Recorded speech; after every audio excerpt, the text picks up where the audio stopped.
Hi,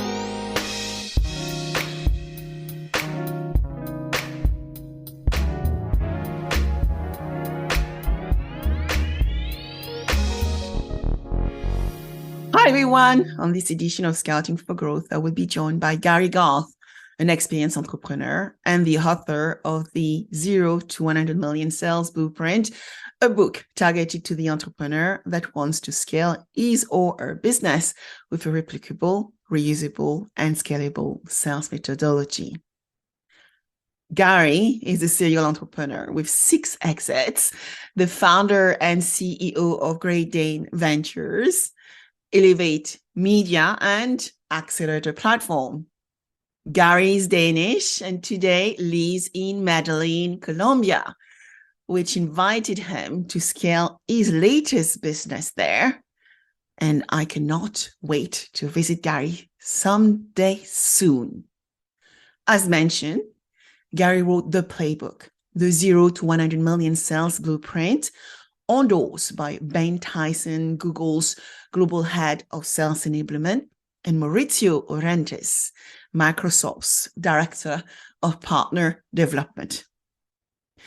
Gary complemented the book with a goal-setting and execution diary, which I'm sure you will all love. For those of you listening until the end of this podcast, Gary has a very nice surprise for you all. So please stay up to the end. So on this edition of the podcast, Gary and I intend to cover why is Gary in Medellín, Colombia? A really cool story you will want to hear. Then I want to go into the book, developing the 0 to 100 million sales blueprint. Then as we look at Gary's businesses, I thought it would be great to understand the linkage between those businesses, in part the Elev8. So we are going to talk about Elev8 and when did he realize that work pressure may lead to addiction and mental health issues. And lastly, Gary will share his top tips on how to build a sustainable growth business. So if you enjoy listening to this podcast, do not forget to subscribe to it, rate it, and provide a comment here below. If you have a topic you would like to talk to me about, feel free to send me a message as well using the channel option listed below too. So let's welcome Gary.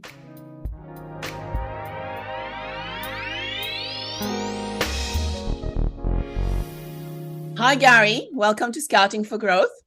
Hey, thank you so much for having me. Well, it's an honor to have you. I was actually looking at your book actually over the weekend and so much to unpack. And also, you won't believe I had a startup session just yesterday and I asked all the startups to buy the book. So before we go into the book, let's much appreciated. Let's get into who is Gary? Your journey to where you are yes. today. Because I know you're in Medellín, Colombia. And so we all need to know how you got from Denmark to Colombia. How the heck did a Danish Viking end up in Colombia, Medellín, Colombia? That's a $1 million question. I've been living abroad for the last 15 years and went on my adventure abroad from Denmark to Nicaragua first time. That was back in 2010. The Danish government has like this foreign aid program to support third world countries, and a way to do it is to provide investment subsidy into companies that can create jobs, create innovation, and overall just a social impact.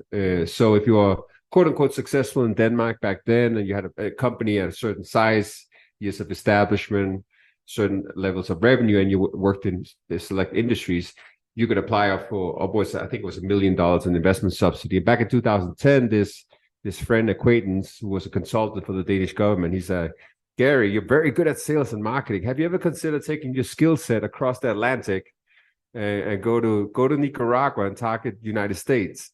And my response was like, what the heck am I going to do in Africa, bro? I didn't even know where Nicaragua was. But fast forward a couple of months later, and I was in the process of establishing a digital marketing agency with focus on US and advertisers that then grew on to become a large company, eight figures and hundreds of employees, 5,000 advertisers, hundreds of $1 million in under management. So that was quite a journey, to say the least, that I underwent for 10 years. And then in 2020, when I sold the shares in that company, I didn't really know what I wanted to do.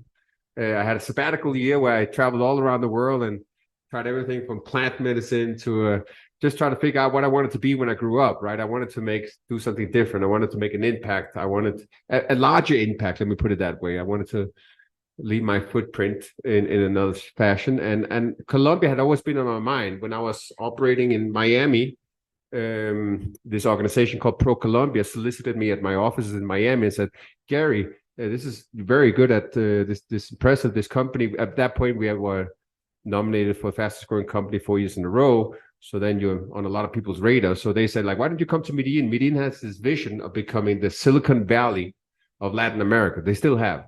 So they would also have some tax exemptions, stuff like that, to incentivize foreign investment. So it was always in the back of my head. And then 2020, when all the chaos happened and I checked out from my last company, I was like, you know what, let's go check out Medellín. And now I'm all in with several offices, an incubator, an accelerator, a marketing agency, and some real estate investments. So it's this is home now. So now I'm the Viking in Medellín is my alias. That's your title. Love it. But I think it's very important to understand you're a serial entrepreneur, Gary. You have 6 exits. You also are an angel investor and you are building venture. All this fascinates me, as you know. You won't believe I was this afternoon at Innovate Finance doing a talk on corporate venture capitalists. And here am I doing a podcast with you. So tell us a little bit more about your 6 exits. I know you already mentioned your businesses and growing businesses and moving countries and all those things, but I would really love for our listener to understand what it takes to build 6 companies which you exited and how you give back. And I guess you give back as an angel investor, and you also give back and say, I'm going to teach you how to build a venture. That's right. Well, first and foremost, what it takes, it's hard to quantify. A lot of blood, sweat, and tears, and also, in my case, struggle relationships and suffering in many shapes and forms. It's a hard journey, right? I think a lot of entrepreneurs, they have this fantasy vision of what it takes. And it's a common statistic that, 8 out of 10 entrepreneurs cease to exist within a year or two. But only, one out of those entrepreneurs actually make it beyond like $1 million in annual recurring revenue. What's shocking, I find, is that most of those that actually become successful, they typically experience burnout, right? Or it has such a big a toll on them that there's some ramifications subsequently. So I'm saying all that because when you dive into a venture like that, you have to be prepared mentally, physically, spiritually, for that matter, on what's ahead, all the adversity that's expected and how to overcome that. So on my end, I think nowadays there's a lot of tips and hacks, and everybody wants to be the next Elon Musk, Jeff Bezos, etc. And there's all this social media camaraderie in terms of like all these shortcuts and hacks. But it's 16-hour days. There's nothing less. There's no shortcuts, Gary. There's no shortcuts. There's no shortcuts. It is right. And as I put in my book, you got to put sales first. So. And I say that also because of my angel investment and my accelerator platform. I've come across a lot of startups that pitch me, and very often there's some groundbreaking concepts, some great ideas, and they have prepared everything and anything you consider. There's always gone into analysis paralysis in terms of like how the product should be shaped and so forth. But sales, that's kind of left to the end of the equation. And I'm always like, what's your estimated cost per acquisition? What's the total addressable market? How are you going to penetrate it? What's the competitors? How are you going to differentiate from them? None of those questions do they have the answers for. So another thing to be successful, I think, is to make sure that you put sales and revenue first, right? I mean, if you don't have cash, you're out of business. It's as simple as that. So what I try to do in terms of giving back is, as I mentioned, I published a book a lot because in my journey, I've trained over thousands of reps in my own companies alone. I trained over 200 resellers in my previous project as well. Work very closely with Google and Microsoft's channel sales team.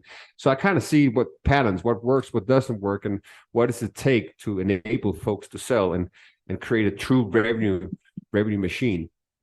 So I try to put that in the book because I've been in so many trainings where people were like, okay, that was some gold nuggets, Gary. Could you put that down or record it or somehow? So I decided to pass on that knowledge so that I can help some entrepreneurs change the statistics. And equally, I also created on the topic of like burnout, etc. I created this goals, grid, and greatness planner.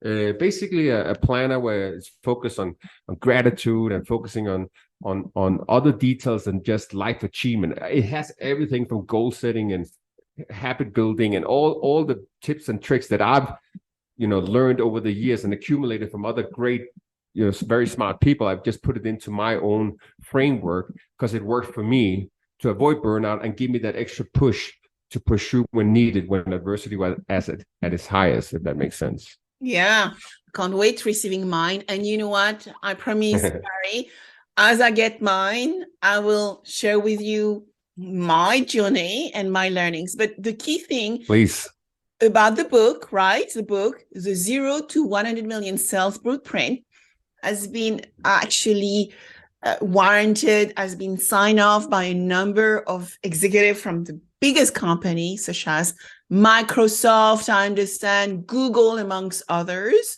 And the reason why I mentioned it to the startups I was actually doing a mentoring session for yesterday is because I said, you know what, I've read all the sales books in the world. I've been trained on Miller Hyman. I've been trained on all the most sophisticated sales training courses in the world, but they are made for corporates. And I said, why don't you read Gary's book? Because it was designed for startups. So tell us, why did you build a book and write a book targeted to young entrepreneurs? I want to go to the next level because the key thing is, when you do sales, for sure, we can go and look at the sophisticated frameworks we had out there. But startups are very short, as you said, revenue lines, and there are very scarce resources, and they need to actually focus on the top line with very limited resources. Correct. Well, I think what sparked it was there was a lot of different motivators behind me putting together the book. But one driving factor was, let alone in my old company, I was very client centric, always at the helm of sales, speaking with large clients, closing VIP deals, etc., and just making sure that clients became client advocates and could fuel our growth. So that always came very natural to me. But it doesn't for all entrepreneurs, right? So I saw just firsthand, like literally we had 5,000 campaigns running for SMBs, right? With hundreds of millions of dollars across a variety of different verticals. When we launched that last project, we boiled the ocean, so to speak. We did not focus on specific verticals or industries. We did a lot of things wrong, which I also put in my book. It could also have been a label of 101 things not to do in business, because there's a lot of mistakes that I've learned from that I then put in so that others can minimize that learning curve. But I saw firsthand like how you could have a phenomenal marketing strategy, a very cost-effective lead generation campaign, a cost per lead that's below industry standards. Phone is ringing off the hook and leads are coming into contact form for submissions. But if you don't have the right systems in place, right, and the processes are not established, and you can't replicate that when you're adding people, and it's not consistent how you're hiring, how you're onboarding, how you're training people, and that you're just not consistent effectively across your entire sales process, then even the best lead generation campaigns just essentially fail. There's no ROI in it. So for me, a big motivator with this book is also to enable the many companies I either work with or work with indirectly to make sure that they get a strong ROI and they can reinvest in growth. Because at the end of the day, I think every entrepreneur has a burning desire to make an impact in some shape or form. They want to change the world. The only way to do that is sustainability, is become profitable. That's how you can grow. That's how you can reinvest and expand. And that's a motivator for my book. So now, for instance, with one of the projects that I'm working on now, I launched recently a new project called Elev8.io. We focus a lot on the B2B vertical, predominantly because of my 20 years experience working in that category, because it's endorsed by Google, Microsoft, etc. Then a lot of leads come in, so we cater a lot to that vertical. But another vertical of choice that we solicit is addiction treatment and mental health. Because for me, in terms of giving back, I had some close scenarios to me, some significant in my life that struggled with that, and I saw firsthand, how that can create suffering for many people, not just the person, the addict, or the person experiencing mental health challenges. And then I start diving into the statistics and learned that 1 out of 3 people nowadays experiencing either anxiety, depression, they're suffering in some sort of shape or form, mental health wise. And there's hundreds of millions of addicts nowadays, especially now with the opiates and so forth. So the more I investigated and the more I learned that the providers that are out there, sometimes they are not at full capacity. And I was like, how the heck is that equation make sense, that you have all this tremendous demand and the supply is then suffering to be at full capacity? It should be the other way around. So that's why with Elev8, we decided to target that vertical. And the more I dived into it, it was like, okay, we can't just do lead generation, make sure that PPC ads is generating solicitations and inquiries, but no, we got to also help them with the right CRM implementation, make sure the processes are in place. And at the end of the day, we also got to make sure that the reps are handling these calls appropriately, that they have the right follow-up sequence, and they're asking the right questions. Everything has to get done in the proper fashion to attain sustainability. In other words, like, there's no silver bullet. You got to follow the entire blueprint in order to get the desired outcome. I mean, Gary, what I need to understand now is the connection between the book and Elev8. I hear that you are focusing on a very interesting segment, right? The addiction and mental health. And so I want to really understand and help our listener understand how the two connects together. Yes. Why you actually move from the book to the new venture and deciding to help this specific market segment. Yeah, so good question. And I can see the correlation is not necessarily rational or obvious in that sense. I decided to write the book before I dived into this new venture. Remember, I also have done some angel investments, and 50% of our client portfolio, admittedly, is B2B. So it's not that we don't work at all with B2B, but the reason for the addiction treatment and mental health care focus was in 2020, when I sold my shares in my last company. I decided to use some of the pocket change to invest in that vertical. So I was about to invest in 2 rehab centers. One was in Canada, and the other one is in Dominican Republic. Two very different settings, both luxurious. One at the beach, another one in the mountains. Beautiful, very boutique luxury addiction treatment kind of approach. And it was going to be catered to high-end executives, people with a high net worth, and people who maybe have been very successful but not living a life in balance and try to attain fulfillment. And we would help them with a set of tools, etc. They were already established, and I was about to invest into them in terms of scaling them. And part of that due diligence process was researching, which marketing agency were we going to hire to help fill the beds and hit maximum capacity and grow, etc. And I was like, okay, I raised my hand. Let me be part of that process, because I do know a thing or two about marketing and sales. So let me at least help hiring the right marketing agency. And we interviewed like 20-something agencies, and there were a lot of very good ones. But at the same time, I was left with a sensation that I could not, as an investor, put my faith in hands of these companies in terms of securing that we're operating at maximum efficiency.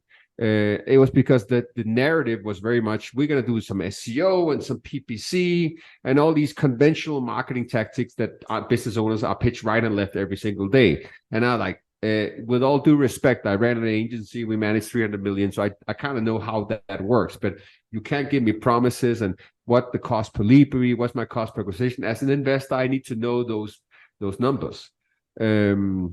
And I realized that it's because there was not a lot of marketing agencies that had a 360-degree approach to client acquisition. And that's when the light bulb came to me and said, okay, if I'm going to help this industry indirectly, a better way to do it is enabling all these providers to operate at maximum capacity, have full occupancy rate, and then at the same time lowering the cost per admission so that they can afford to expand, invest, and help more people. So for me, the solution was simple.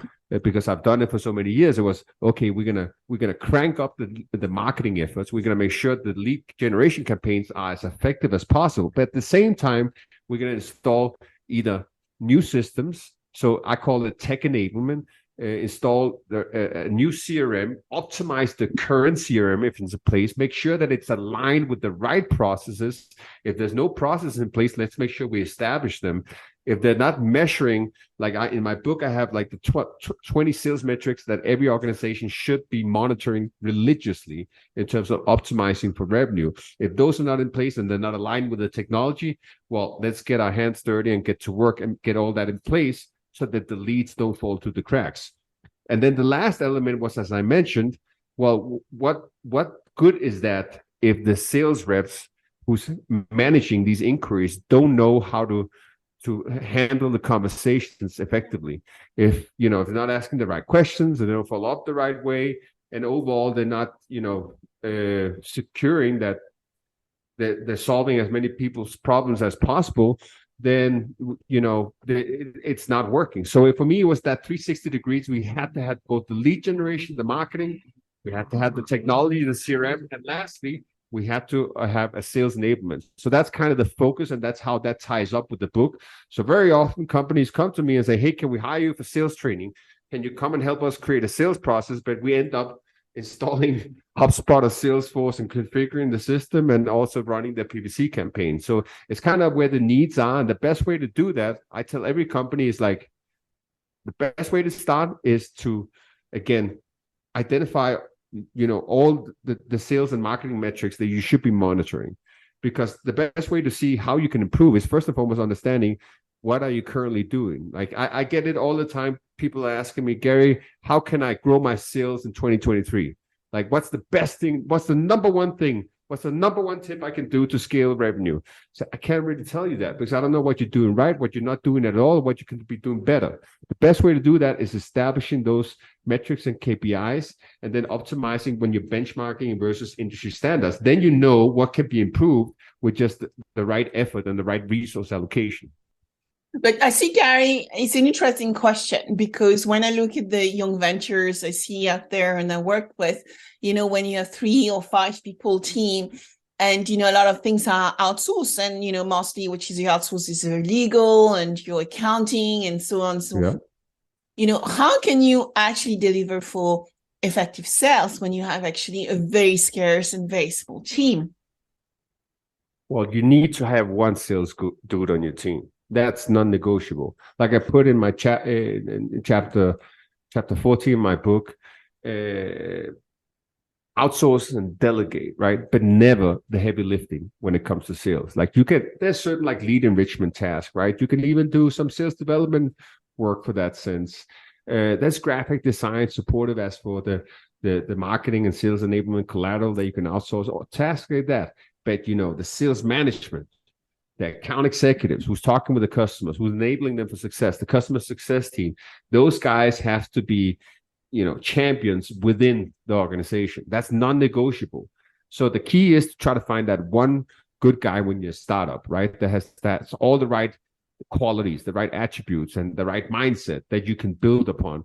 Maybe they have some experience, but they're very analytical. They're intelligent. They have strong empathy. They can coach. They have all the right attributes that you can build on. And then working with that person, typically I get like a lot of VCs, they even come to me to work with a startup where they say, okay, we invested in this company, they have a business development team, can you help them build a framework? So I come in, typically I go in and audit what they're doing, right? Just look at everything, just turn everything upside down and see what they're doing, what they're not doing at all, what should be in place. And then together with the team, with the founding team and the sales manager that we appoint and say, you're going to be the champion, but I'm going to enable you to become the champion. We create a sales plan together. It's basically like a 20-step sales plan. It starts with research, like market research. Who's your what's the demographics, firmographics, psychographics, understanding the competition, in and out, all those details, so it can shape the message, the offering, the value proposition, et cetera, et cetera, et cetera.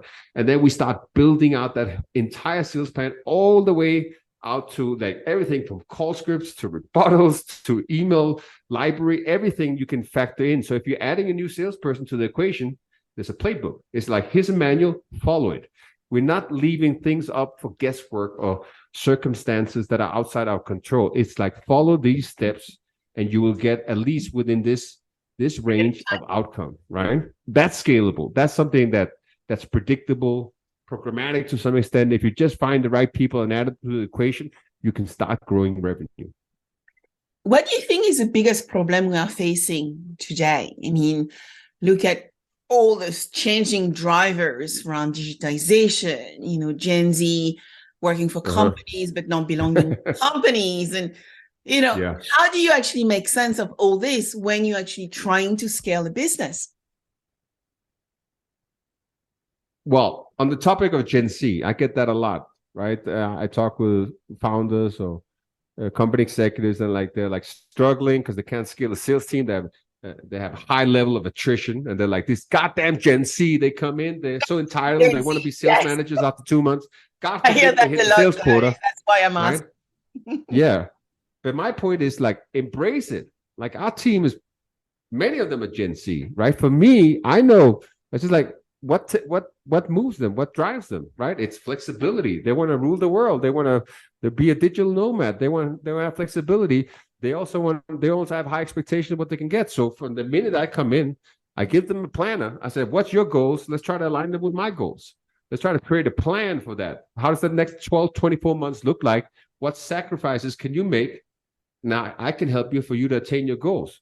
And with that in mind, let's try to create a sales career path plan where we say, okay, maybe you start as a market development rep or sales development rep, but you want to move on to a marketing coordinator or an account executive. What does that look like? What skill sets do I need from you? What certifications do you need to take? What training? And furthermore, what goals do you need to attain in order for you to be qualified, so I can see that you have the discipline, the persistence to follow through on the targets that we established together. So I think it's just about having a blunt, direct conversation and, realizing, accepting that people got options nowadays. It's a globalized economy. People can work remotely for any company around the world. Right. So the sooner you embrace that and just tackle this head on, I think it's a great opportunity. 100%. I mean, at the end of the day, and we see that a lot in Europe as well, Gary, is that younger generations, and I think all of us, you and I, also want that flexibility for our own mental health, right? To be able to work on the beach some days at the same time. Just to clarify, we are the young generation, right? Or what? Well, you're right. You're right. I just happen to have worked for 30 years, but I'm part of the young generation. That's what I'm saying. And at the same time, it's about respecting the fact that the world has moved and we need to work in different lights. What I've seen is some corporates had to struggle, to accept much more nomadic working patterns, when actually it's about trusting the employees and trusting the team and setting really clear outcomes and drivers. Yes. And so if you focus on the outcome, which is the first point of your book, right? Start with the end in mind. Well, yes, start planning for the best. So, which takes me, Gary, to how do we plan? I mean, what are your top tips? If somebody needs to think about the top tips from Gary, even before reading the book, what should they think about? Well, I mean, you gave me a layup right there, so I got to follow up on it when you say begin with end in mind. That's always the best starting point, right? What are you trying to accomplish? And then start calculating from there. that goes for everything, whether that's business planning, whether that's for your target achievement to see what kind of resource allocation you need, or whether to accomplish a certain project. Again, I would advocate for my planner again, where you have used like smart planning method. But furthermore, I would say one thing that I want to point out is like I see nowadays, because I purchase a lot of different technologies, like in the different companies I'm involved in, like sales tech, martech, and you need a whole stack nowadays, right? And so I get pitched right and left. I'm always part of the sales process. I love to hear the pitches and sit in on the demos. And I think that what everybody could take note of nowadays is focus more on the outcome. And in a sales process, that's called ROI, right? So like in our case, we have an ROI calculator. So we can demonstrate if you are to invest in an XYZ program, here is the incremental ROI you can expect. So whether you're selling CRM software, right? Whether you're selling a coaching solution, or whether it's leadership training, whatever it is, try to define like, okay, what if this impact is in place versus the current status quo, and you lift it up to XYZ parameter, what will that impact make for the business? And then you can charge accordingly, right? You're charging based on value and an outcome. And then you have to be bold and confident enough to say, if we don't hit it, money back guarantee, don't pay us. You have to be a good enough craftsman to know that you can follow through on your promises. But I think that the world needs more of that kind of approach nowadays. I see it where I'm always questioning and challenging different vendors, and they're like, yeah, well, there's no guarantees. It's like that. But we do have a lot of good case studies, and you can check out our review sections. Like, what does that really matter what it did for other people? What is it going to do for me, right? That's what anybody cares about. Absolutely. It's about being actually able to deliver tangible outcomes. It's not just the fluffy things, it's the real numbers. And I think right now in the market we are in, it's not a choice anymore. Even when I talk to investors, as I mentioned, I was doing a fireside chat on the world of CVC. At the end of the day, when investors are looking at unit economics and financial models now much more closely than they have done last year. And so all this comes into clear vision where it's all about value creation, value exchange, and value creation, Gary. Amen. So what would be your last word of wisdom? My last words of wisdom. I would say double down. Don't back down now, right? I know things may seem uncertain and there's a lot of skepticism in the market, etc., but I think it's an opportunity. So if you're hesitant about launching, if you're hesitant about expanding to a new market, if you want to wait until XYZ scenario changes, don't wait. Go for it. That's what I'm doing. That's what I'm recommending everybody. I see it a lot with many of the companies we work with.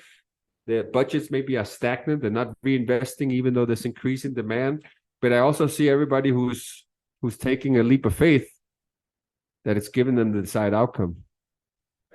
That's cool. Yes, that's cool, Gary. And where can we find you?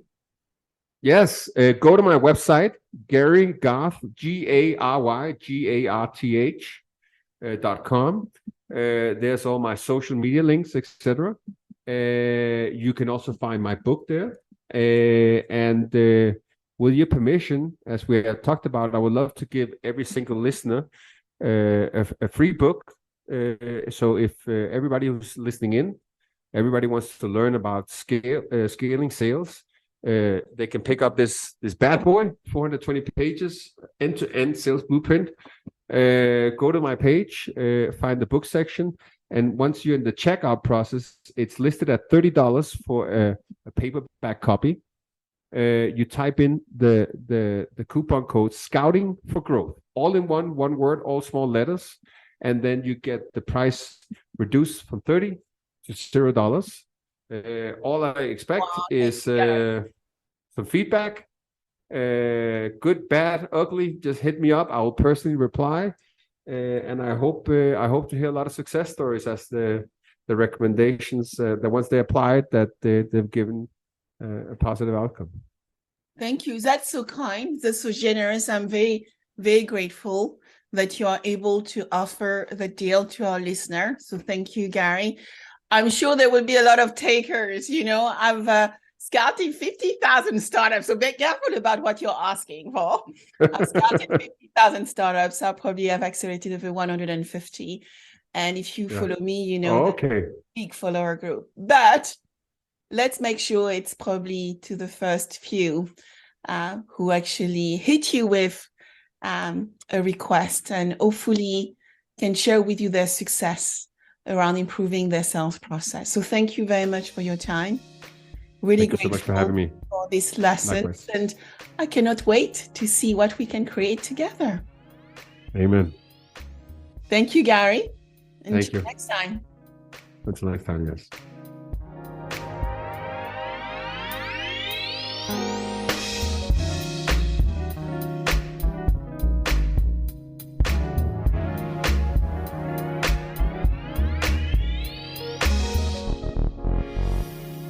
If you like this podcast, subscribe now, share with your friends, and if you enjoyed it, please give it a 5-star review.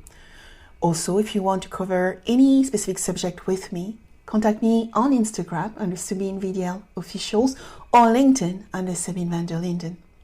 Thank you.